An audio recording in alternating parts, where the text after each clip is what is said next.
guys, Assalamualaikum. Myself Fatima Janat Anish and welcome to my another vlog.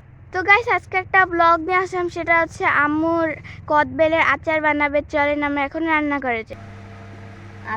কদবেলের আচার বানানোর জন্য কদবেল ready করা হচ্ছে। তো গাইস এখানে আম্মু সরিষাগুলো বেটে নিয়েছে আর এখানে রসুনগুলো দেখেন। আম্মু এখন সরিষা তেল দিয়ে দিচ্ছে।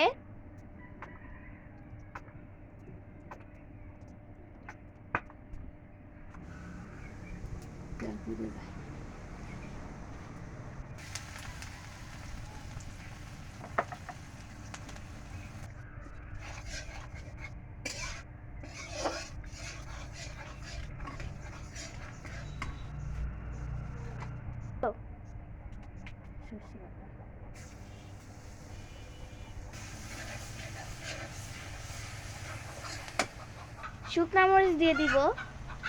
আম্মু এখন তেজপাতা দিয়ে দিচ্ছে। মশলাটা এবার আমরা ভুনা করে নিচ্ছি।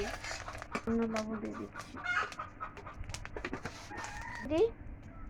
একটু হলুদের গুঁড়া,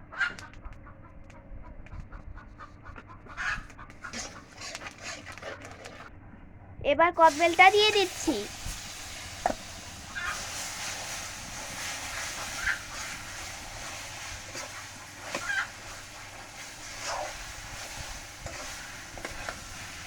দিয়ে দিচ্ছি।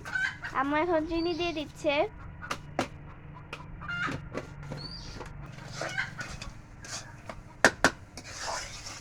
আম্মু এখন নাড়াচাড়া দিয়ে দিচ্ছে।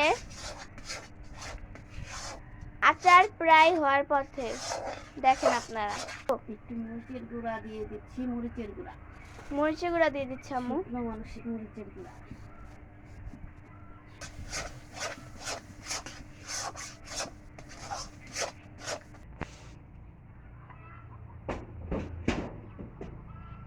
এই আচারটা আমার প্রায় রান্না হয়ে গেছে। যদি এটা 6 মাস ঘরে রেখে খেতে চান তাহলে একটু সিরকা দিয়ে নেবেন 1 চামচ, তাহলে এটা আপনারা 6 মাস খেতে পারবেন নর্মাল ফ্রিজে রেখে।